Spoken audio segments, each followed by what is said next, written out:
The host has started broadcasting the meeting on YouTube. Hello, and thank you for joining us for a reading and conversation celebrating LGBTQIA plus voices. My name is Karen Schubert, and I'm the director of Lit Youngstown. Thank you to media coordinator Ashley Dillon for her work behind the scenes, and thank you to these poets for taking the time to share their work. Our first poet is Nicole Robinson. Nicole is the author of Without a Field Guide, published by Unbound Edition Press in 2023, which was a finalist for the Ohioana Book Award in Poetry. She is the recipient of a 2024 Individual Excellence Award for Poetry from the Ohio Arts Council and serves as the narrative medicine coordinator at Akron Children's Hospital. Welcome, Nicole. Thank you so much, Karen. And thank you all for being here to perhaps, hopefully, a nice pause for everyone in the midst of the election. I know I'm very thrilled to be reading with the others on this YouTube live, including Maggie Anderson, who's a dear friend and mentor and someone I deeply admire. So thank you all. I'll begin with a few poems from the book and a few new poems that have been recently published in the new issue of Revel. The first poem I'll read is titled Body of the Great Blue Heron. Body of the great blue heron, mostly gray, body of morning, body to hold the torrent of water and still land, body with gravity and flight, and who doesn't love a contradiction? Body of neck, length of a snake, body with a dagger for a bill and barrel for torso. What do we hold in our chest? Blood and an exhale we can't let go, memory and muscle, a whole body of breath. Heron's got a body of hollow bones. What lives inside that space? Is that where the soul lives, in whatever cavity it can find? Is that our soul when we're alone that thuds in our chest against the breastbone? Heron's body of feather and fringed claw is a body beside a colony of bodies who prefers to forage alone. Body of fresh water, body of salt, body with legs disappearing underwater. The heron will defend its feeding territory, throw its wings open, tilt its head back, point its bill toward sky, and stretch itself as large as it can, a body of belief. It will lift with one flap of its wings, carry its body through the body of sky. There's a great place in Northwest Ohio, couple of hours from where I am, tucked in Northeast Ohio. A lot of habitat is being saved in that area for birds in the midst of migration, and birds appear kind of throughout my collection. My wife is a bird watcher and leads bird watching trips, so it leaks into my work. I don't say that I'm a bird watcher. There's a lot of pressure to say you're a bird watcher. They're very intense, like keeping lists and things. But nonetheless, I tag along and follow along on some of those trips. And so this poem takes place in Northwest Ohio at the Black Swamp Bird Observatory banding station. Warblers squirm silent when caught in mist nets, then peck at the hands of the ornithologist who says, "We shortchange the migration tale." He means we leave out the struggle, lack of stopover habitat, windmills, buildings, jaws of a house cat, and only a small percent of birds arrive on breeding grounds. And what of our own migrations? The boxes stacked by walls, smell of cardboard and sweat, the empty desk, our bodies that remind us they're our only home. How lonely we are inside them, how little we know of them. Moments we look in a mirror as if to study a stranger. At the Black Swamp Bird Observatory, among the leaf out of trees that green, the marsh pressed against Lake Erie, the ornithologist bands and releases a blackpoll warbler to the clean back of morning. It lifts the sky to join a winged stampede on a journey toward its next temporary home, while we save what we can of the marsh, of our own tired bodies. I think that last line carries a little bit of a different kind of weight the night before an election. But this next poem is titled Wing in the Freezer.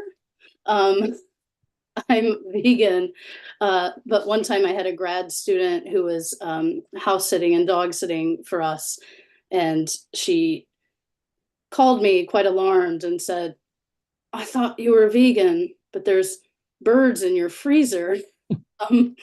That's because we give them to the Natural History Museum when they're found dead. So this next poem is in part, well, it's strange, but there we have it. Poetry can be strange sometimes. So, Wing in the Freezer.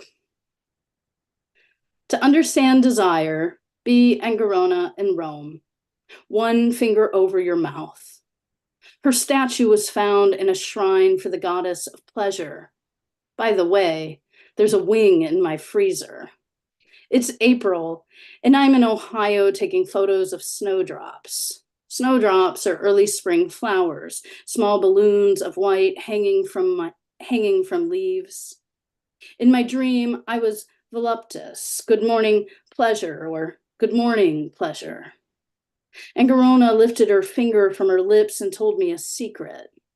I promised to keep it, but I'll share this. When desire and pleasure meet, stars connect like the streetlights I pass when I drive to assist in the after-death migration of birds. Grass to freezer to Natural History Museum. I forgot to tell you, it's a blue-winged teal wing pinned to cardboard, and it's next to a flicker and finch found dead in the grass by the road. A hunter friend killed the teal in season, ate it, then gave me the wing. I'm vegan, but he knew I had a freezer of berries and dead birds. The birds are for science, the berries are for me. I don't feed the dead, but last night I spoke with them.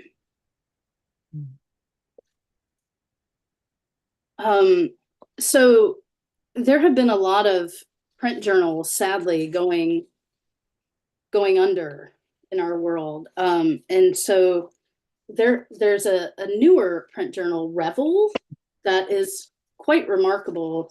And I feel extremely privileged to have a few new poems in that book. And so I'd like to read a couple of them. I have not read them to anyone, so I'm sharing that virtually with all of you tonight. So it's a privilege to be able to do so. This first one is Labyrinth, and Maggie, who's been to Kent, Ohio, might know of the labyrinth right by the Cuyahoga River that I'm speaking of, but there's a lovely little labyrinth right there. Labyrinth, for my mother, Linda Robinson. Here is the river I never showed you. There go the kayakers paddling downstream. They stop on the bank to drain the water they carried from the rapids before the bend. There is an eddy in the water, circling back on itself for a bit. Here is the pen scribbling some words I'll struggle to read later. A train ticket from Ireland drops from the pages of my notebook. It reads first class because a friend thought we deserved it. I come to the river when I think I don't deserve much. Here come the deer over the bank. There goes a train horn, a car honk. Here is the river doing its river thing. The Cuyahoga got its name from one or two origins. The Mohawk word Cuyaga, meaning crooked, or from the Seneca language, meaning place of the jawbone. There go the origins, with the river drifting, changing, but steady with its currents. I want to dive into this river and wash off this guilt. But it's February in Ohio and you're dead. There go the men pushing their kayaks back in the water. It's 50 degrees outside, 39 in the water. It was 30 degrees the night you died. I still remember the crunch of snow under my shoes when I knelt beside your body inside your home, which I never entered until that night. Trash cluttered the rooms like the voices cluttered your mind, and all I could say was, I love you. I am sorry. Here is the river at its bend, a place I've known since I slipped away 20 years ago. Here is the water rushing and the deer sprinting off. There, the hill just a bit, nothing elaborate really, just a pattern of red bricks in the ground, a bit of grass splash around a muddied path. When I wonder if we can circle back on ourselves and still move forward, I walk the labyrinth. The next poem that's also in Revel is titled Forgiveness. It's not her I need to forgive. Frazzled mind and scratched skin. She did, like most of us do, the best she knew how. Once, in the red clay of the mountains of our ancestors' land, she told me I could try tasting the dirt, take a handful home and taste it against our brown city dirt. And I did. A few times we parked our car, covered it with a blue tarp, and walked 9 blocks home in a zigzag. Watch for anyone following us, for cameras on the streetlights or trees, FBI, or an old landlord spying.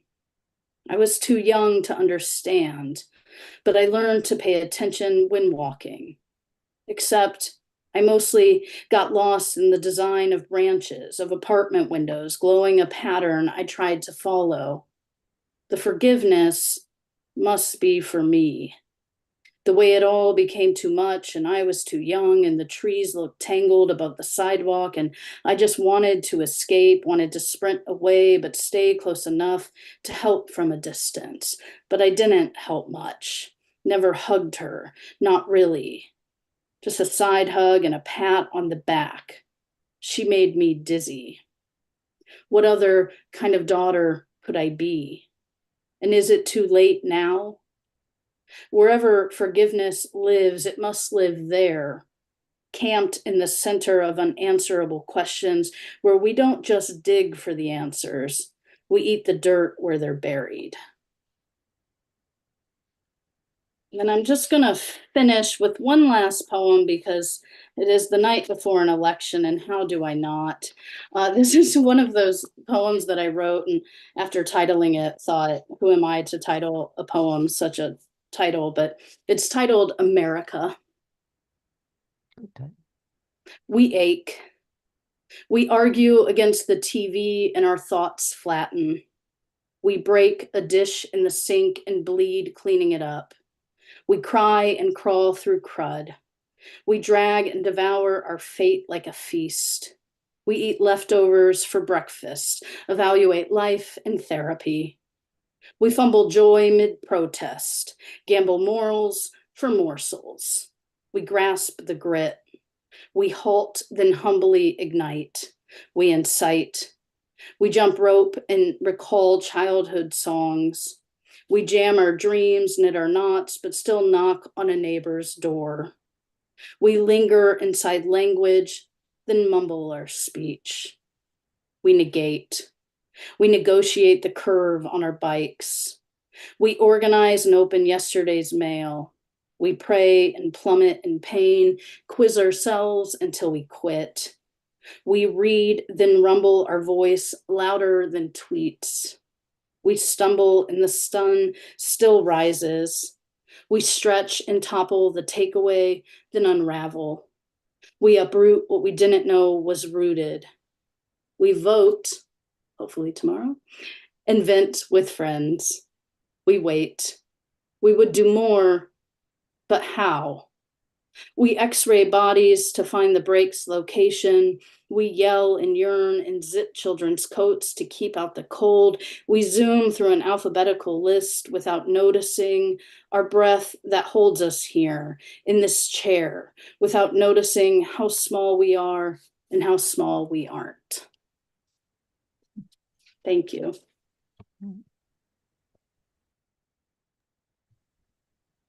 Thank you so much, Nikki.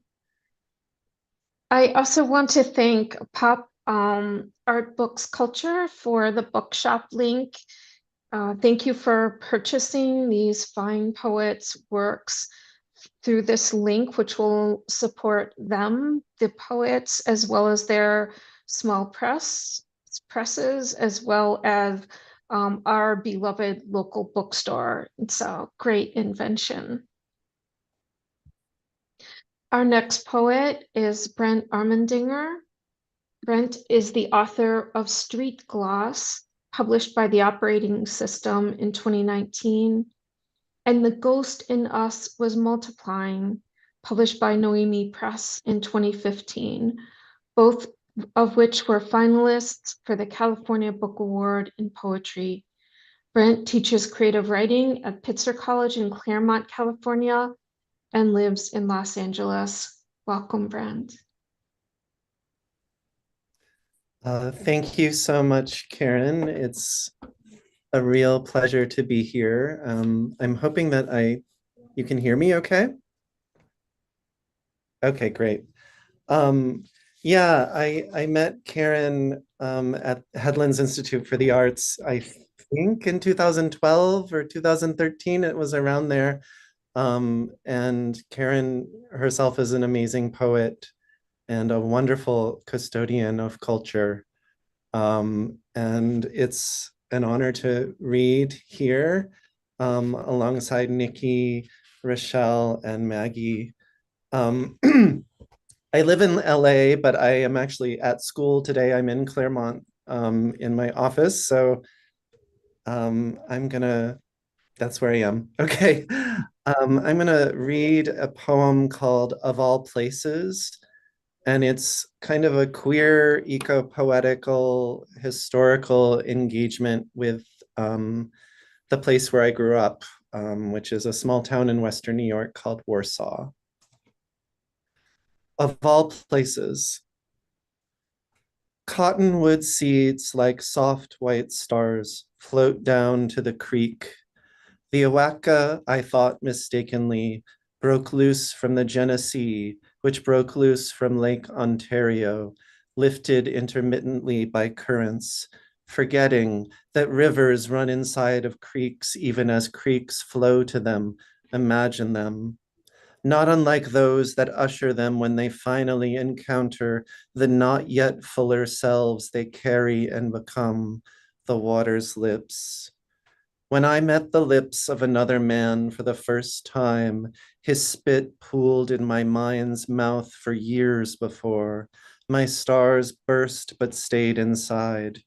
Creaky, from the Old Norse, meaning corner, nook, meaning shadows hover long enough for you to think the walls were painted that way.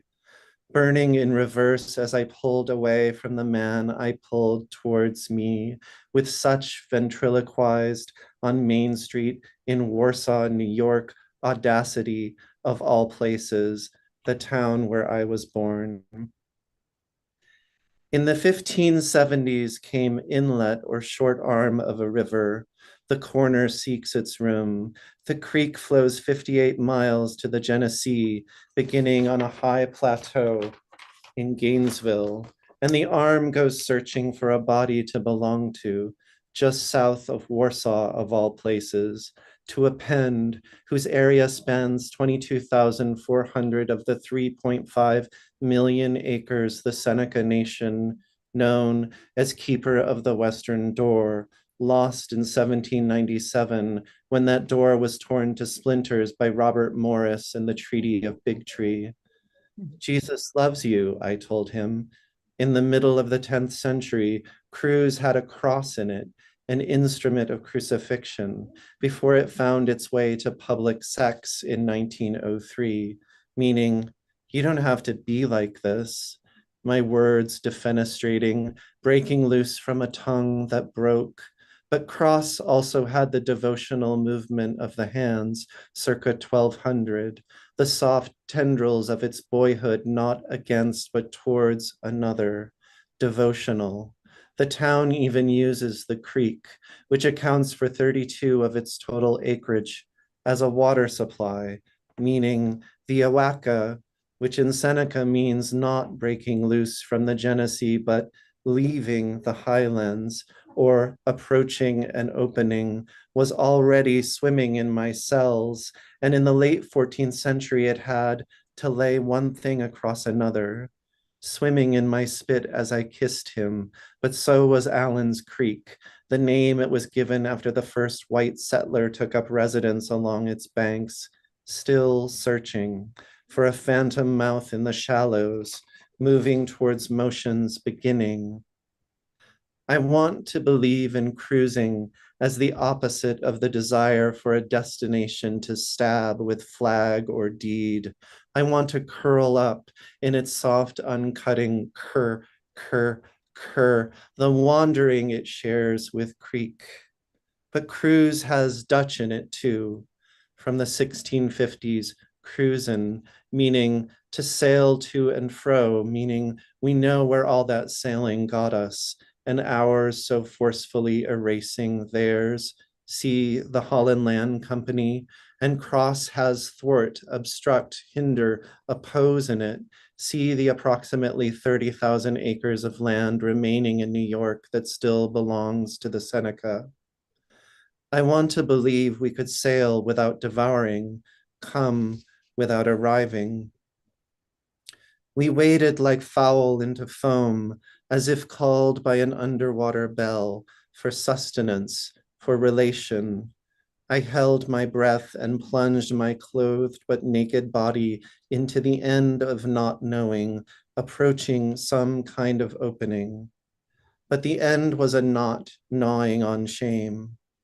I tied it so tight against its own unraveling to keep it from becoming creek, a singular noun for a plural process, an opera of abandonment and union, overheard by Artemisia vulgaris, common mugwort, with its leaves like muted flames, also known as felon herb, also known as naughty man, also known as my stars broke loose and stained the inside of my underwear, overheard by box elder, like so many of my own before I knew them, fast growing, short living, by Norway maple and dame's rocket, also known as mother of the evening, escaping cultivation and right angles, cousins of saplings and shoots who overheard us as we collided.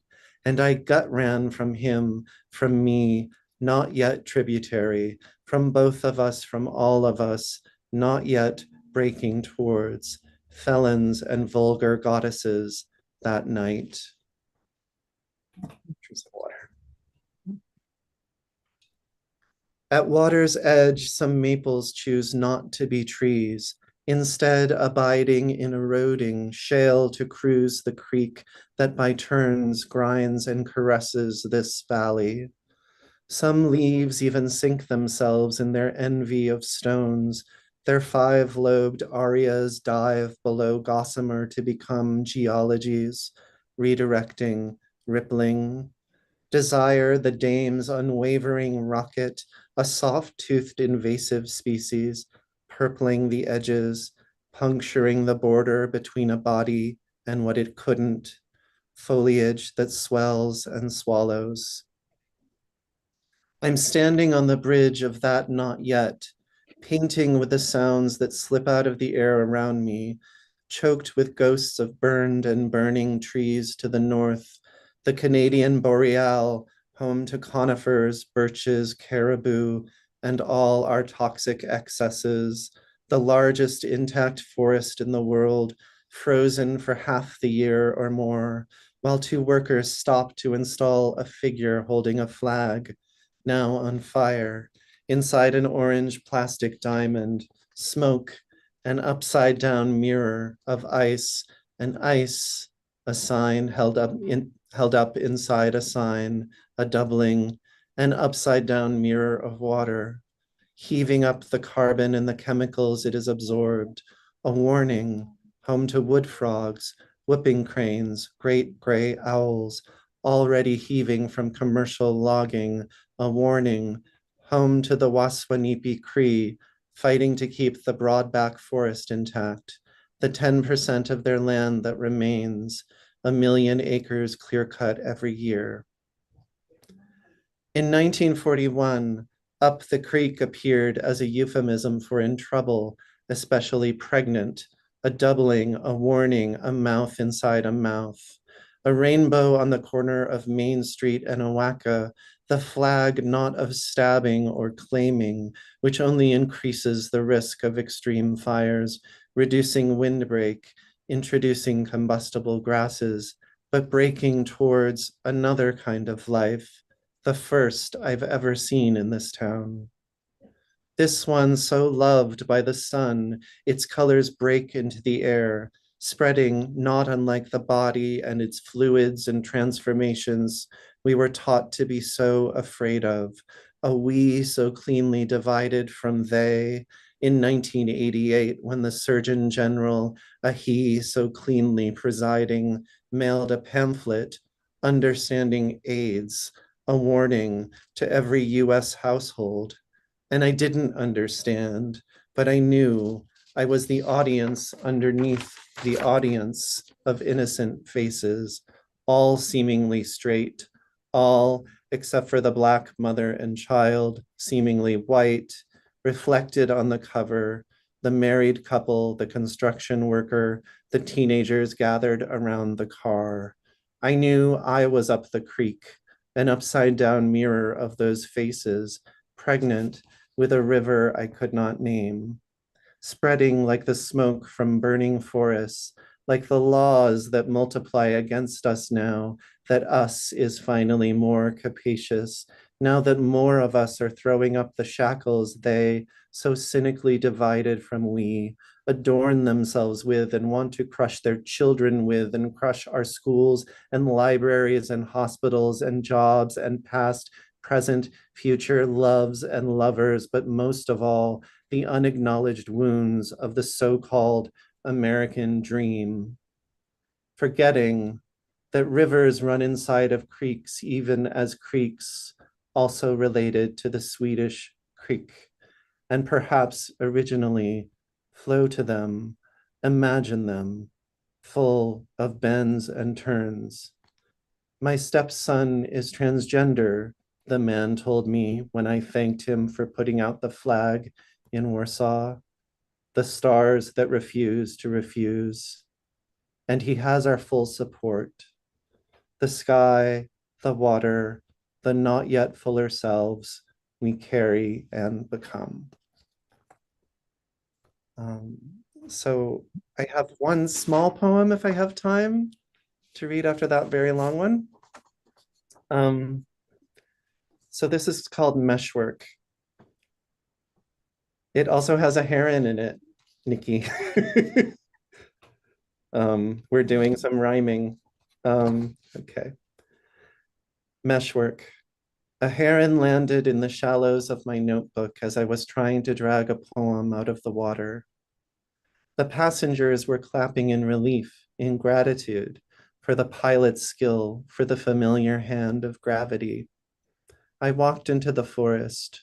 I walked into a net of spun silences. A soft geometry snapped as I moved through it, sticking to my forehead and my fingers.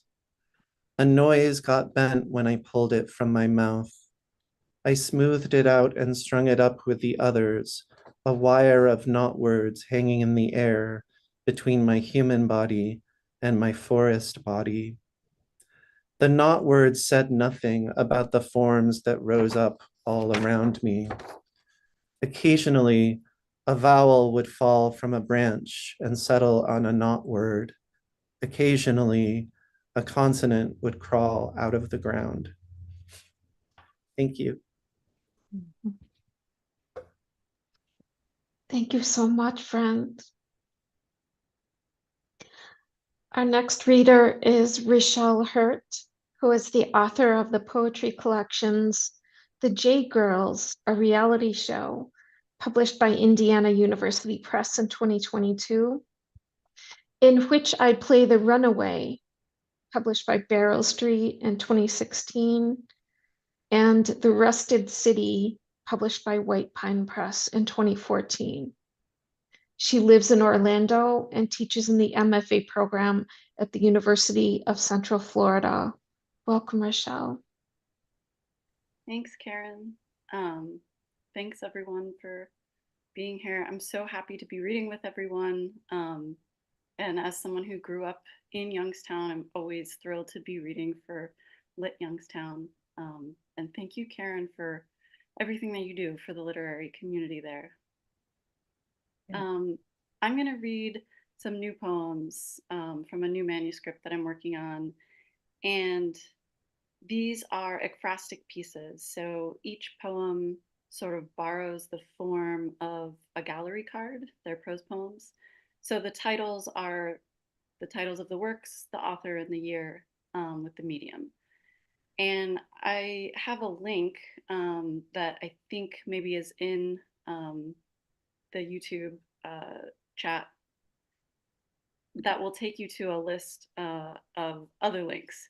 And those are links that go to the artworks that I'm reading about. So they're in order. So when I say the title of one, if you're interested in seeing what it looks like, you can click on that link and see what it looks like. They're meant to be functional on two levels. So if you don't know the artwork and you can't see it, hopefully the poem will still work for you. And if you want that added layer of seeing the work, you can use the link. Okay, the first one is Georgia O'Keeffe, Black Iris from 1926. And this is Oil on Canvas. Not until I dated women did I learn about flowers, how they could be performed like penance. Let me in, let me in, let me in. Heaven in that blood-black room at the end of the dark, the heart's long hall maybe. The iris rations light. How many bright rooms will we enter in a lifetime? The woman who taught me flowers did not want me, and I did not want her. The difference was that she wanted to be with somebody, said she would drain her bank account and run away with me if I needed her to. I leaned over my plate of oysters to say it. I don't need anything. There's something desperate about Van Gogh's messy irises, I think. You could only tell up close. How mismatched we were, how I loathed matching. The worse it got, the more flowers appeared in our houses. Miniature roses in the pantry, daffodils on the toilet tank, tulips crushed against window panes. One more bouquet would mean the end. So I waited to see who would buy it, a saving up. Such richness in shadow, inviting. Not until I loved women did I learn how to be mean, an art of plunging inward, singular, singular me. To hell with the scene. I always sit on the side of a room closest to the door, ready. When is the subject its own frame, O'Keeffe asks me. When it lights itself from within, pink sheets overhead, soot skirts unfolding. The next one is a performance piece by Marina Abramovic called The Artist is Present from 2010. And because it was a performance piece, the materials are essentially 2 chairs and 2 people. It started over a table, as awkward conversation does. I've heard there was a lot of crying in this one. People would crumble, leak, tear their own faces off as the artist sat in silence. Everyone got time across from her, a way to feel seen. One night at a dinner party, my chair served me her best gossip over pork tenderloin. A man in our department had wooed a lesbian in dance, and they'd married and adopted a child. Then the lesbian decided she wanted to be a lesbian again and divorced the man for a woman.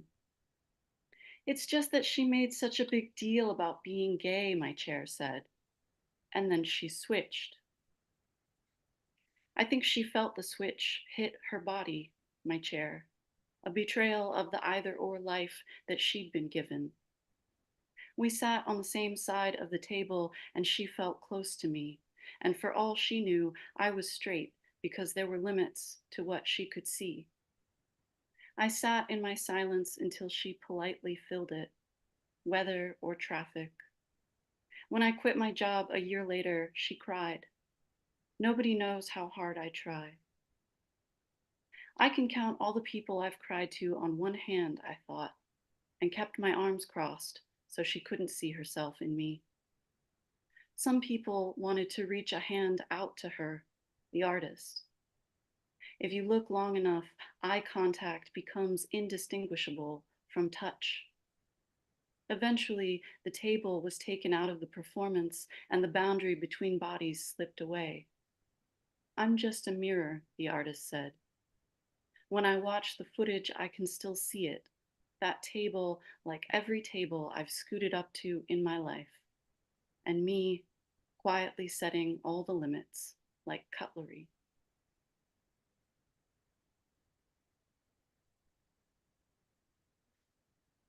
The next piece is a photograph by Carrie Mae Weems. And this is from her Kitchen Table series, which was a series of photographs that she took of herself in different situations at her own kitchen table. And the one from the series that this is responding to is called Woman Standing Alone, 1990. Woman Standing Alone. Well, which else would I pick? Standing alone just like me. I always wanted to be a big cheese, wanted to see them all seeing me choose things. Weems made these photos at 38, my age. She called her love for art unrequited. That is, art wouldn't meet her gaze. So she did it herself, using a single light source for the whole series of self-portraits, a pendant cone lamp with a naked bulb hanging over her own table. How much of the bulb she reveals changes with the angle, scene to scene. Light of Wednesday night whiskey, light of chicken nuggets and homework, light of permission slips and divorce papers, light of lipstick and solitaire. The first time I realized single mother applied to my family, I was eating fish sticks in front of the TV. We hardly ate at the table, though there is a blurry picture of my mother writing in a checkbook there, drowned in sun and making choices. My child's eye view, a bottle red mop flung over an acid-washed knee. No picture moves me the way this picture moves me. My mother was married and divorced by 35. She refused to annul when she remarried 15 years later, clutching a daughter in each hand, two choices she was sure she'd made. What part of my mother was unrequited? She was an artist once. What part did I refuse to see? I still want to be a big cheese, chosen for art or money or anything other than wife and mother. Weems's gaze is a challenge. Meet me. Other photos in the series are populated with family. Without them here, she cannot be placed. But a woman alone is called widow, hag, or queen. She stands with her hands planted on her table, letting the incandescents coronate her. Only once you see the bulb crowning the edge of its shade do you realize that you are also standing. Mhm. I just have two more. This one is an installation piece that's actually a permanent installation at the Mattress Factory in Pittsburgh that I went to see many times when I lived in Pittsburgh. The artist is Greer Langton, and the piece is called It's All About Me, Not You from 1996.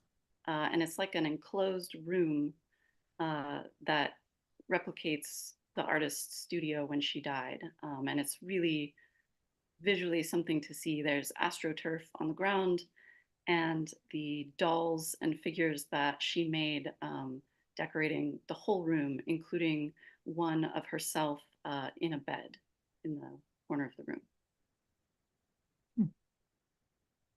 Dollhouse as mausoleum, life-size but not quite alive. A dark little room strung with rosaries and heart-shaped lights, the artist's dolls lit and propped on astroturf. Not quite Greer lies in her deathbed under a blooming crucifix, pill bottles scattered like popcorn. Kitsch sits so close to morbid here. Her last show, it opened a month before she died from an overdose.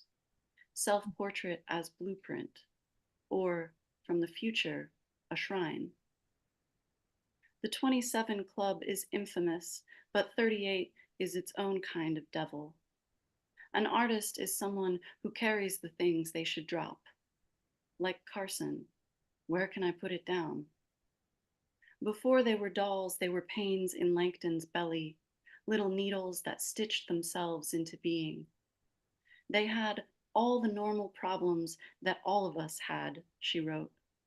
Eating disorders, depression, they can't get jobs, their apartment's too small, they stay up too late, smoke too much.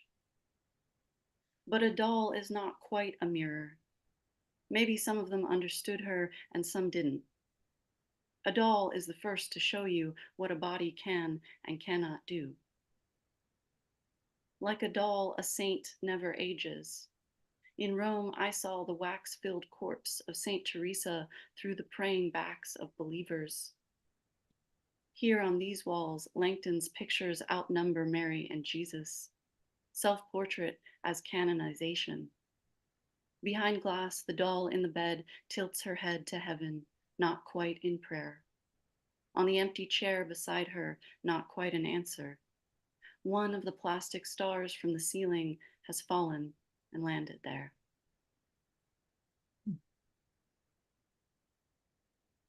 And this last one is a piece by Carmen Herrera called Blanco y Verde, which is white and green. And this is an abstract piece that is acrylic on canvas. If the eye was our first circle, as Krasner said, then the horizon was our first line, an invitation where end meets beginning. After I left Ohio, my cancer came back in an envelope addressed to me, past tucked into present. The future looked like a white sheet, sliced in half very cleanly. Where will you be when your body catches up with you is not a question worth asking. The lines in my face are a language that's always been there, slowly surfacing. To a skeptic, what's true is what you see, no accounting for perspective. To a patient, what's true is always changing. How do we live this way on the outsides of our bodies? So much of being sick is searching. But when I went under, I couldn't see what was happening even on the surface of me.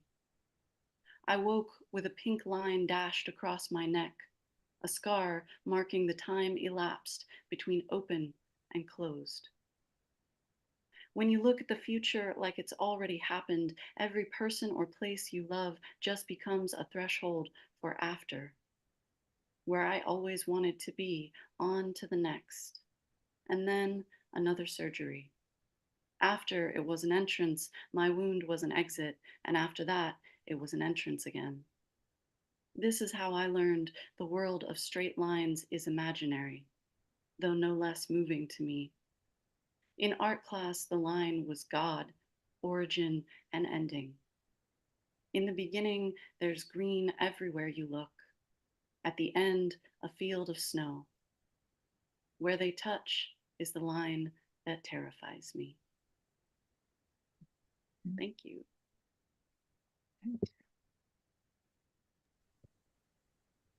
Thank you so much, Rochelle. I was saying before we began that it would be so wonderful to have you all here. And that is true. But also, I'm really enjoying how the pleasure of having you all so close and really hearing every word. Our next reader is Maggie Anderson, who is the former director of the Wick Poetry Center and author of several poetry collections and co-editor of several poetry anthologies. Her poems have been published in the American Poetry Review, New Letters, Prairie Schooner, and the Georgia Review, and have been set to music by contemporary composers, including Stephen Grick, Monica Houghton, Anne LeBaron, and John David Ernest. She is Professor Emerita of English at Kent State University and lives in Asheville, North Carolina. Welcome, Maggie. Thank you, Karen. Really wonderful to be here with these voices. I'm like, I don't know. I want to say it is the election time, and but everything that's happening here is beyond the election, I think. My little contribution, however, to the election is a poem called Small Citizens, because at an election time, all of us who are citizens go to vote. It has a quote from my mother, who was a teacher, a professor of political science, and also grew up on a farm in Western Pennsylvania. So she was a kind of wonderful combination, in my mind, of erudition and down home. And she always told me the truth. Small Citizens. Today was my political nap. I lay down to it febrile with accumulated rage at poverty and hunger in the world, as if they were my own shameful secrets. I forced my eyelids shut, and behind them could still see the red roof across the street, shiny and healing as valerian in sunlight. A stone was rolling down to the tin gutter with the thunkety assurance of my 5-year-old cries from the playground in Fort Lee when the ice cream truck would ring its bell and stop beside the green park bench. We children were citizens even then, and our city had a chain link fence beyond which we could make out the grid of windows on the brick apartments where our mothers or housekeepers labored and watched us from above. I couldn't read then, and I thought the Newark airport lights were Russian bombs. How could I have known what my own mother meant, what her anger meant at nobody I knew? She told me when I asked, politics means money, who has it and who doesn't. So for a brief time in the early 1950s, this was my one clear political vision. From sandbox and swings, our high voices shouted, "Ice cream," as warm nickels tumbled down from the hands of women, their faces full of charity and blessing at the opened windows.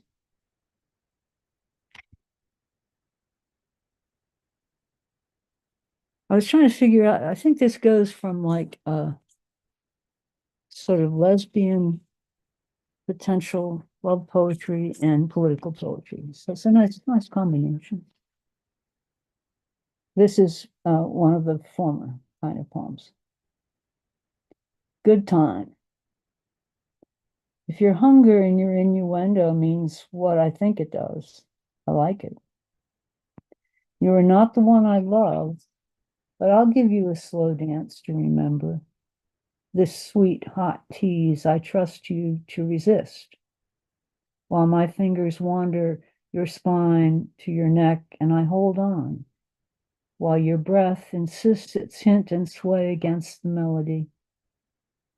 I take my time moving back from the rough kisses I am not going to give you. We are near enough and eager, but it's clear you desire my elegant reluctance. And in this way, we understand each other, lover. Your red scarf across my shoulder, my buffed thigh against your knee.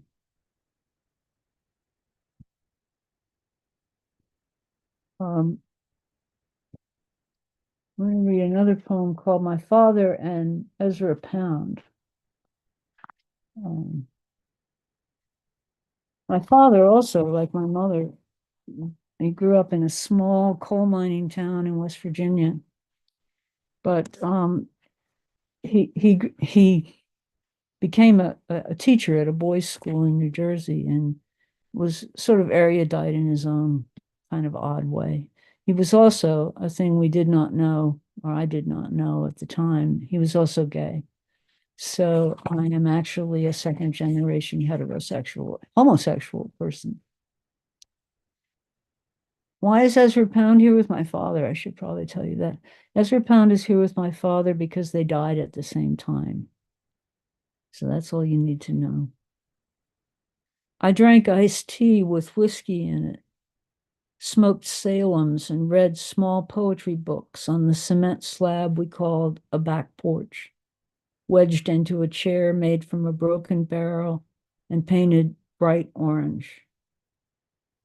Pound had just died, and also my father. I could trail a silly thought for hours. For example, when I first read Pound, he was alive, silent in St. Elizabeth's, and then I read him dead. Did this make any difference? And what about Dad? The year before he died, he wrote 50 poems and 6 plays, collaborating with his lover, the college business manager, who had AIDS, though we didn't know it then. My glass of tea was dark and didn't show the liquor, but my breath did when she kissed me. I was writing my early poems of vegetables and grief, reading the 4 quartets and Algernon Swinburne for my exams, mixing martinis in a chrome shaker from my father's house.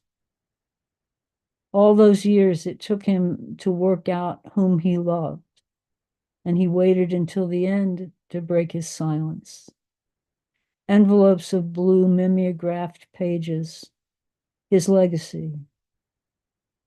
Once a week, my uncle called to see how I was doing.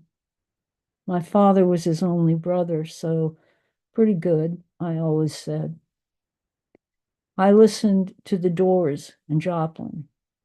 This was the 70s. I was 23 years old, turning the thin pages of the cantos. No one came to visit.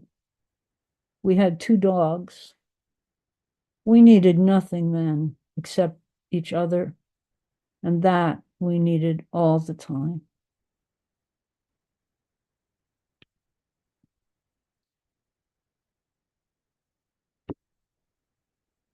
Oh, I've lost my list here.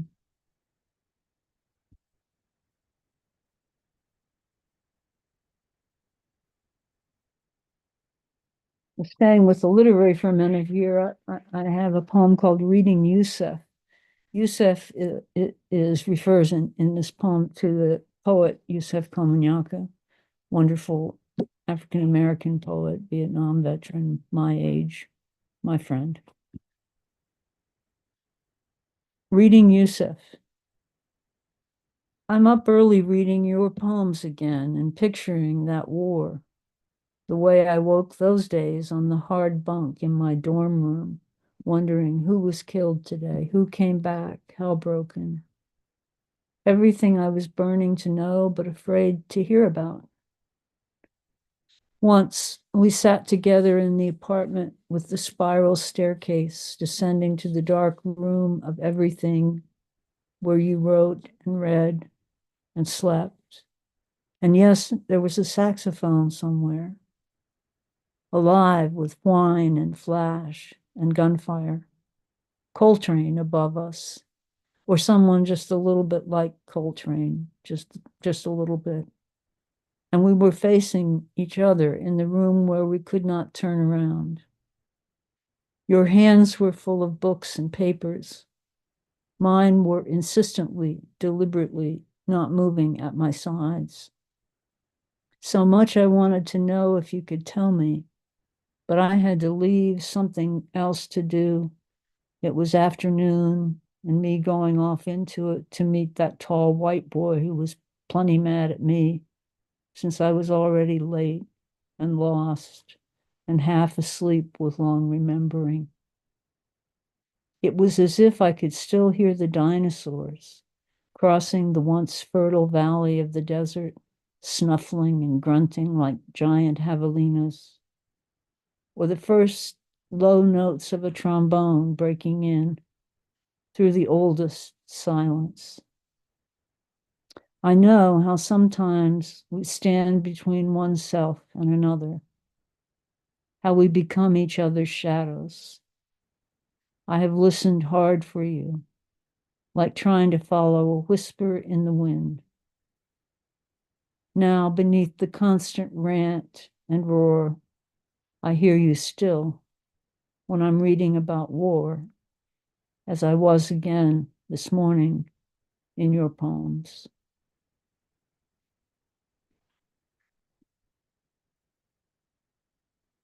One that's a little bit longer, I think, if I can find it. I'm so admiring you all having your poems so organized. Here. 10 to. Yeah. There it is.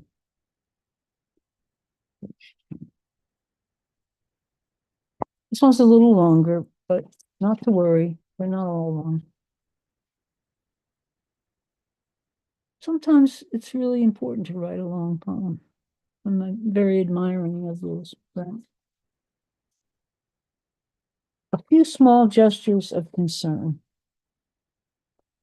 Just north of Hartville, Ohio, where I drove today, thick woods opened out to fields and cattle pastured down to the lake. My mind was full of lists of meetings, picking up medication and dry cleaning, when suddenly, for no reason, I was remembering the time Lynn bought my lunch, when I had money enough to pay for my own. But because she didn't know what to say to my grief, she said, "I want to buy your lunch." And it was expensive and good, and I was grateful.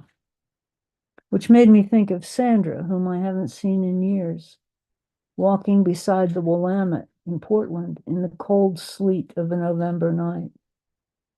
Nothing happened. We walked 2 city blocks, talking pleasantly about nothing in particular, and then she asked me if I wanted to borrow her gloves. One afternoon, 30 years ago or more, in my makeshift office in the Cathedral of Learning, with no furniture, but a view of the Heinz Chapel spire, dark with rain and city grime. Ed stuck his head in the door and said, "It's a little alienating, isn't it?"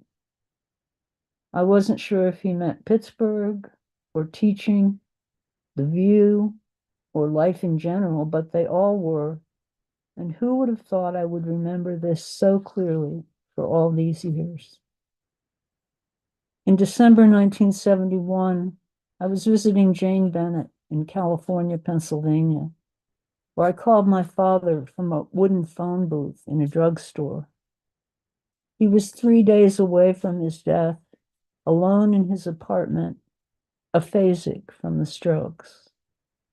I told him, "I love you," and he said, "You're right." Those were his last words to me. Sometimes when the years come close like this, everything that happened once seems to have been happening forever. Someone is putting cold cloths on my head because it hurts. Someone is sitting on the edge of my bed where someone is sitting, I'm sorry, where someone is sitting on the edge of my bed where I am a fevered child in another world, far beyond hearing. Today I was only busy, but when Anna touched my shoulder and told me, take a little nap, you're exhausted, I could see I was. So I lay down heavily, like the bales of hay the good farmer of Hartville pitched out for his stock, because the ground is frozen solid, because the weeds are iced with hoarfrost. And like the cattle, I ambled over the cold field to take whatever might be offered now from the flat bed of the mostly reliable wagon.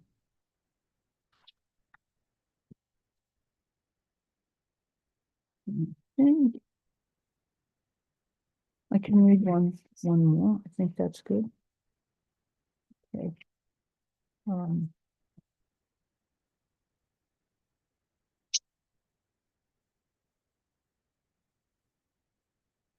This poem is called "And Then I Arrive at the Powerful Green Hill." That's a quote from the poet Muriel Rukeyser. Up, up, I follow the creek bed through downed branches on spongy leaves rimed and slippery. The way is clear because it is late winter, wet snow patches, the runoff cold, cold to the touch, a tang of ice still in it. And then I arrive at the powerful green hill, my place, my exact location, where I began and started from, where I will end beneath this ground. I have brought everything I've left undone, letters and resolutions, almost loves, hard grudges, to give to the wind that takes them up, tosses them down, down, until my hands are empty and I am as thin and light as a girl. Thanks. Thank you. Thank you so much. Thank you so much, Maggie. You're welcome, Karen, and everybody. This What is a wonderful reading this has been. I love all of these poems with such a myriad of muses and so many places, and how present you are in the world. yeah. What a pleasure. I would like to kick off the conversation, and my questions are notoriously impenetrable, Brent, so you are welcome to take this anywhere you like. But I thought we should touch on the election since it's happening tomorrow, and I don't know how uniquely American it is that our elections are so all-consuming, but this one certainly has been. And the political representation of LGBTQIA plus identities represented in the political sphere. I wonder if you see that reflected in your literary work or in the literary landscape.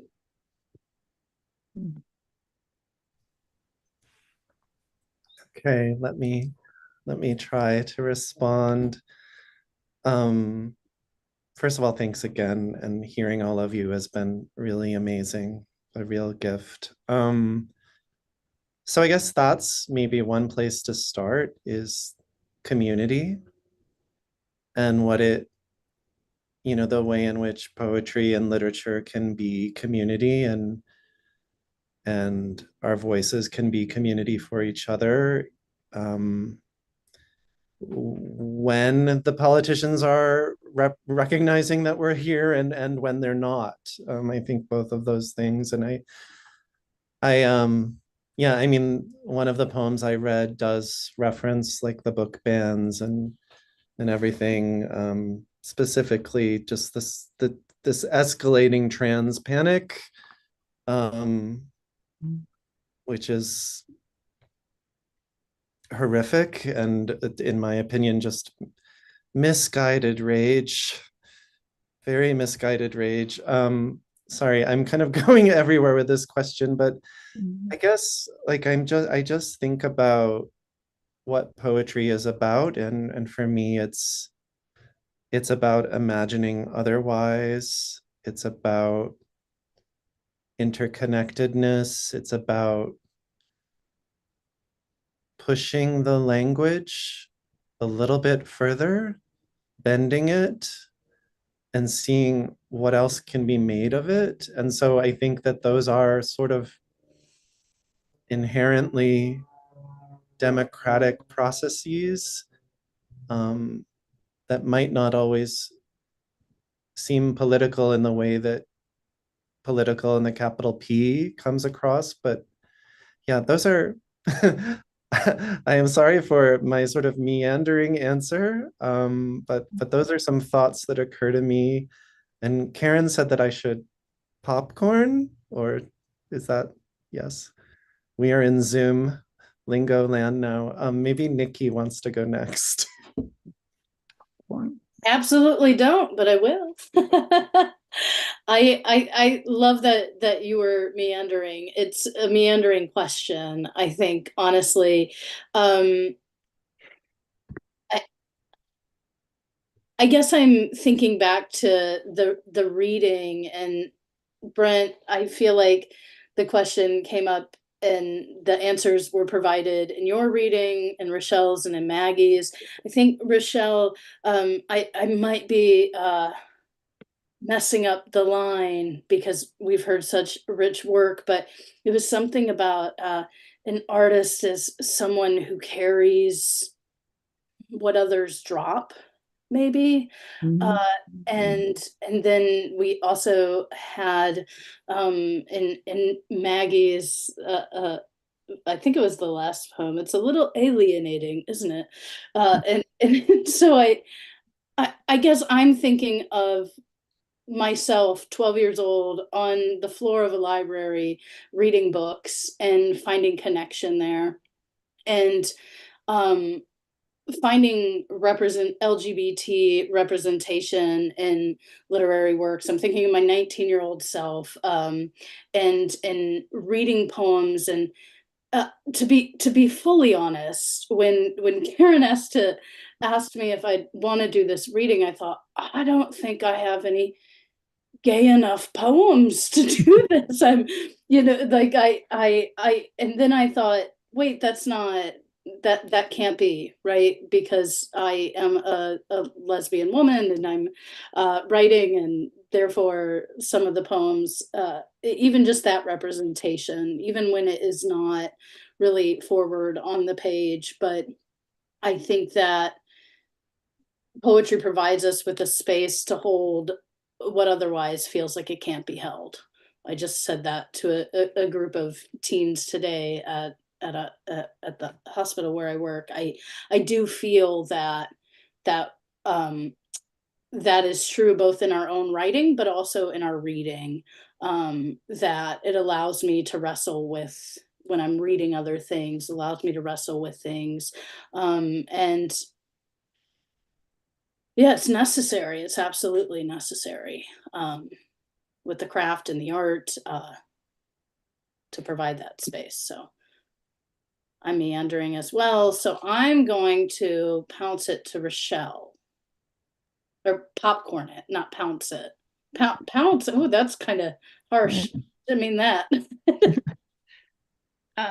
Yeah. I think so. I'm in Florida, which is like ground zero for a lot of the trans panic that you mentioned, Brent. And I think we're feeling that a lot, especially educators.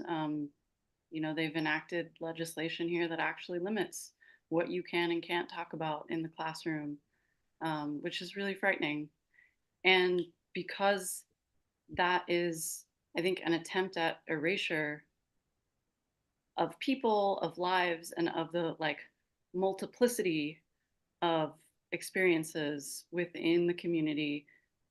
I think that anybody, any sort of like story or meditation on one's own life as a queer person is an act of resistance.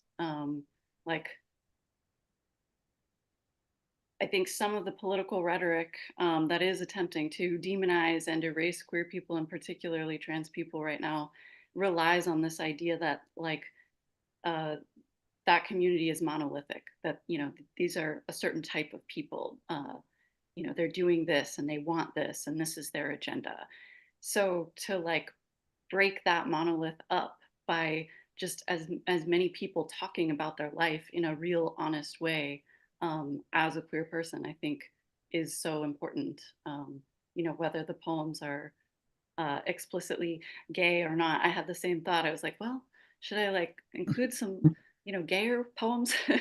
But like being a person, being a person with real experiences, complex and varied experiences, I think is so important as a way to just continue resisting against this idea that we are monolithic and that we are somehow harmful or damaging to people. So I think I try to keep that in mind in this current project that I'm working on, because there's a focus externally on art when I'm looking at these pieces. But my thought is also like the way we experience art is filtered through our own personal lives and experiences. So the incorporation of the personal and the use of the personal in talking about external things like art and politics, I think is incredibly important. Yeah. And I will popcorn to Maggie. Thanks. You know, one thing I do want to say about the feeling of being a gay person alive in the world and resisting all the forces that are trying to close us down and at the extremes put us in camps and send us God knows where. I feel like I already did that. I'm 76 years old, and I marched for gay rights in the 70s, in the 60s.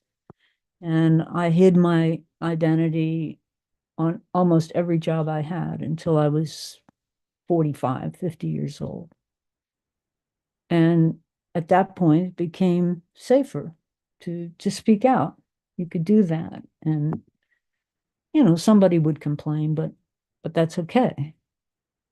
More often, people who were also gay in my classes who had not spoken out were grateful for my speaking out. That's the community. You know, somebody says that, and then somebody else says, me too. Yeah, me too. And I feel like now we've just slid back to where it was in the 50s. And I feel I don't feel like I need to hide my identity as a gay person anymore. I'm too old for that in a way. I've also lived in a relationship with another woman for now 54 years. So I have this sort of large happiness in my life about being gay. But lately I've been scared. Not because anything has happened to me, but just because with the trans panic and, you know, I think we need to be very alert right now because we're going backwards faster than you can even say boo. And so anyway, I feel sort of old and kind of like, hey, we're going to do that again. And, you know, I guess, you know, somebody said democracy requires eternal vigilance. And I guess so does being gay. You got to be looking for the bears in the woods. Pop. Thank you for those very elegant answers to that very clumsy question, but I think you all got at something so incredibly important. I'd love to know, Rochelle, what LGBTQIA plus voices you are reading, whose work is inspiring you. Yeah. Let's see. Right now, I'm let's see. Oh, I didn't prepare an answer for this question. But No, right I now, didn't do a good job in giving you time to think about that. So if I was anyone like, else wants to jump in. am I reading enough queer writers right now? Maybe not. Thank you for the question. Um, but I am reading, I'm rereading Chen Chen's first book, um, Mm. which I think is like something that's really delightful, because another thing that I think about and that I thought about for this reading is like how much like suffering versus joy one might hear in a reading specifically from LGBTQ plus voices. And it's something I've talked to my students about, like this idea that one has to express a certain amount of difficulty and suffering in their writing if they're talking about their experiences as a queer person. And what I love about Chen Chen's writing is that it does, of course, get at that, but there's just such an emphasis on joy and play in their work. And the poems, especially the ones that kind of get at adolescence in the late 90s, early 2000s, which is sort of when I was coming out of adolescence, there's like this nostalgia that connects to joy. And it's this way of like looking back at a time period when maybe a lot of people were experiencing a lot of hatred and discrimination as queer adolescents trying to figure themselves out. But to look back at it through this lens of joy that you can apply now, I think is really important too. Yeah. Yeah, so that's the one I'll say. Oh, I'm popping, right? Would anyone else like to jump in? Well, just because I want to name the ancestors. I'm still reading the same people, but I was reading, like, a whole new world opened up to me when I began reading Audre Lorde, Adrienne Rich, Muriel Kaiser. I mean, there were just, it seemed like there were voices that I had been looking for all my life who suddenly appeared. And I still read those people. I also read Chen Chen, and I like his work a lot. Yeah, I just wanted to name the ancestors. That's all.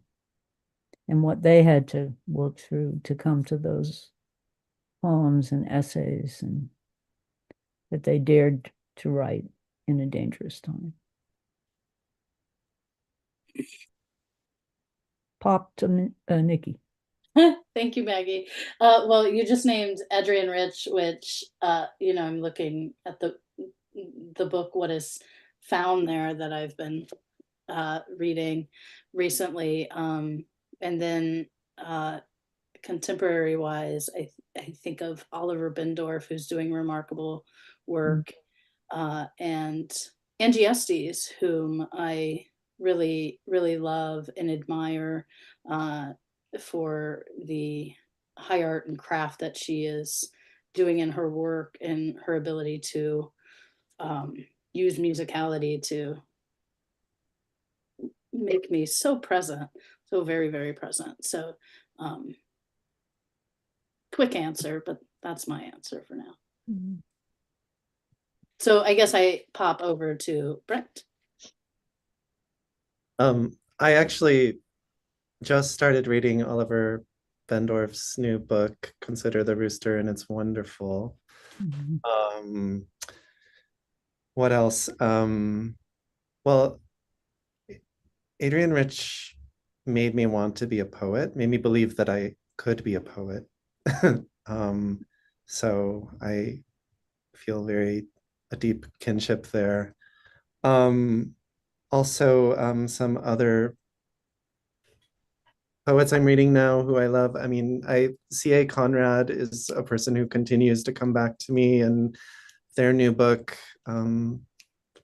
Listen for the golden boomerang return. I think I might have the title wrong, but it's very beautiful, and it's focusing. Their previous book was sort of focusing on trying to connect with animals that had recently gone extinct, and this book is more about animals who have persisted. Wow. Also, it's a very queer book too, and so that persistence is, it's a sort of interspecies persistence. And then I love my friend Eric Sneathen's recent book, Don't Leave Me This Way, which is a collection of kind of cut up experimental sonnets